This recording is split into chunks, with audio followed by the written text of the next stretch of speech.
আজ পুরীতে আমাদের প্রথম দিন। সকাল সকাল আমরা চলে এসেছি সমুদ্র সৈকতে। সবার মন প্রাণ খুশিতে উচ্ছল। সমুদ্র তটভূমিতে এসে কারই বা মন ভালো নাই থাকতে পারে বলুন তো। চলুন সঙ্গে থাকুন পুরো ব্লগটিতে। আর কেমন লাগলো তা অবশ্যই জানাবেন আমাকে। আর এই যে মিমি সমুদ্রে এসেই সমুদ্রে নেমে পড়েছে। ওকে কি আর আটকে রাখা যায়? সমুদ্রের ঢেউ যত এগিয়ে আসছে মিমি ঢেউয়ের দিকে এগিয়ে যাচ্ছে। তাই দাদাকে নামতে হলো ওকে সামলাতে। আর দাদা একা পারছিল না, এবার অর্কও গেছে ওকে সামলাতে। তাই অর্ক পার্স আর মোবাইলটা আমার কাছে রেখে গেল। তাই আমি ওদের পার্স মোবাইল সব কিছু সামলাচ্ছিলাম।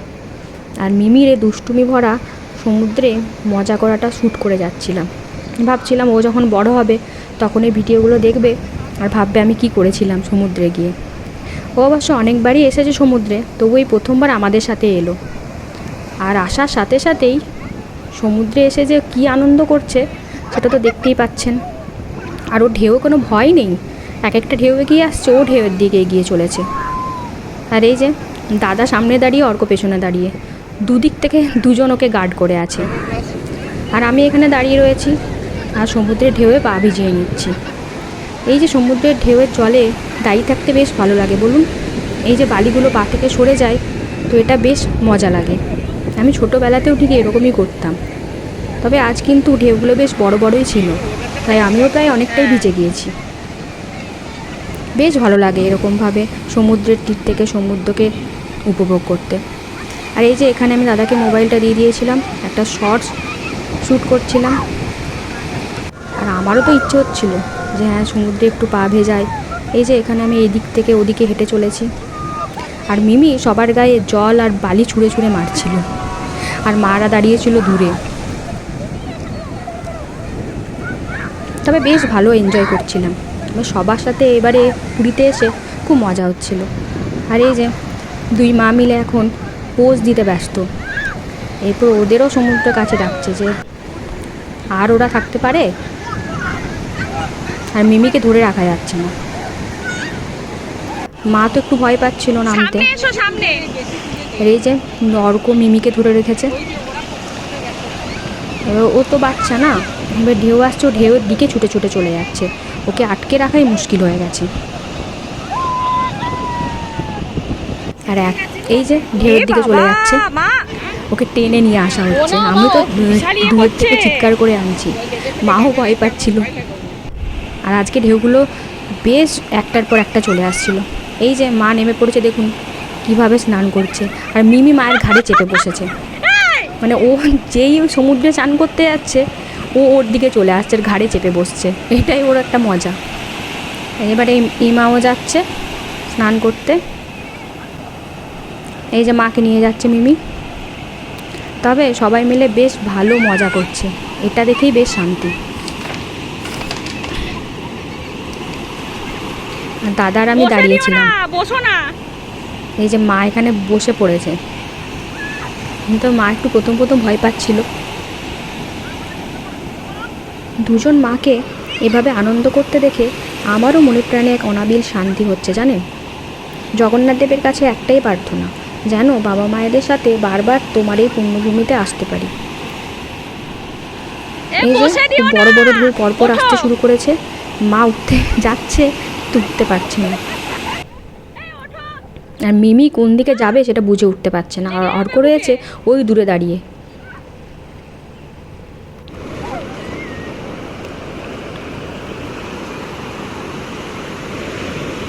মিমি আবার গেছে অর্কর কাছে।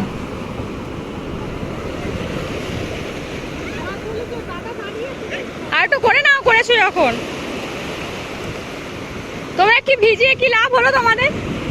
ভালো করে করতেও পারলে না।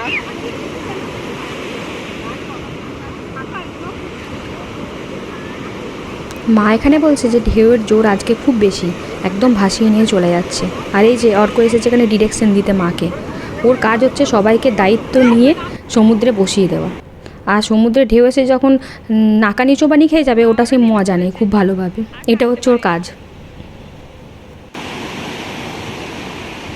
ওরা অবশ্য বেশি দূরে নামেনি, একবার নেমেছিল তারপর চলে এসেছে সামনে। এদেরও বাচ্চাদের মতো আনন্দ লেগে গেছে। আর ওই যে অর্ক আর মিমি কোথায় গেছে? বাপরে, মিমির তো মজা শেষ নেই। আর ঢেউগুলোও আসছে পরপর পরপর পরপর ঢেউ চলে আসছে। এই যে মিমির মজা চলছে, বাহ বাহ। বেশ অনেক বড় বড় ঢেউ আসছে আজকে।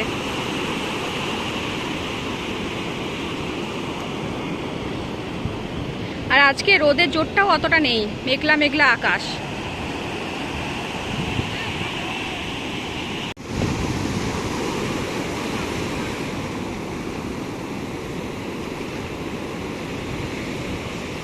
মা ওরা বেশ ভালোভাবেই স্নান করছে, আমি আর আজকে নামলাম না,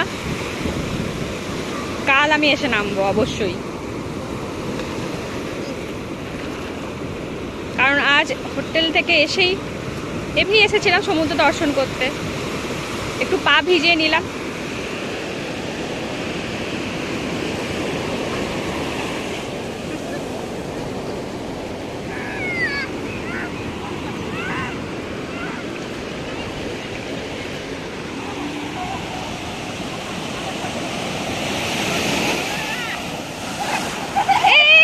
এই চলে এসো এবার, অনেকক্ষণ হয়ে গেছে।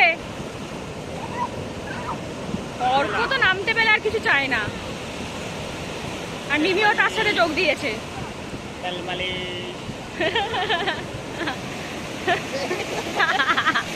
এই যে সন্ধে হয়ে গেছে, আমরাও চলে এসেছি সি বিচে। সমুদ্রের ধারে সবাই বসে একসাথে মজা করছি। তবে রাত্রিবেলায় সমুদ্রকে একটু বেশ দেখতে ভয়ই লাগে বলুন, কারণ সমুদ্রের গর্জন রাত্রিবেলায় বেশ স্পষ্ট বোঝা যায়। তবে দিনের বেলায় যেমন আনন্দ লাগে, রাত্রিবেলায় বেশ একটু ভয় করে। প্রথমে ফুচকা খেয়েছি, তারপর চলে এসেছি চিকেন পকোড়া খেতে সবাই মিলে। এই যে সবাই বসে পড়েছে, আমরা এক প্লেটই নিয়েছিলাম, কারণ যেহেতু খুব গরম তাই অল্প স্বল্পতেই দেখে শুনে খেতে হবে। বেশ ভালোই ছিল খেতে, তাই সবাই মিলে চিকেন পকোড়া খেতে রাস্তার ধারে বসে একসাথে খেতে বেশ ভালোই লাগছিল। আর এখানে আমাকে টেস্ট করতে দিয়েছিল, বল যে কেমন লাগছে চিকেন পকোড়া।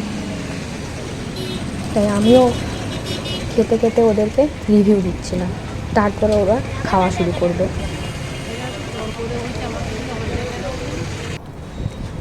এই যে আমি বসেছি, তার পাশে দাদা, মা, মিমি, অর্ক, আর এদিকে মা। এটা হচ্ছে মেরিন ড্রাইভ রাস্তার পাশে একটা দোকান, সে দোকান থেকে আমরা চিকেন পকোড়াটা নিয়েছিলাম। এই এক প্লেট নিল 100 টাকার মতো। কোয়ান্টিটিতে মোটামুটি ভালোই ছিল, বেশ সবাই মিলে একটা করে সবার একটা করে হয়ে গেছিলো।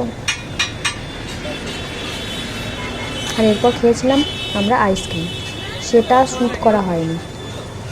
আর মিমি এখানে বসে বসে চিকেন পকোড়া বেশ ভালোভাবেই উপভোগ করছিল। বেশ সমুদ্র থেকে ঠান্ডা ঠান্ডা হাওয়া আসছিল।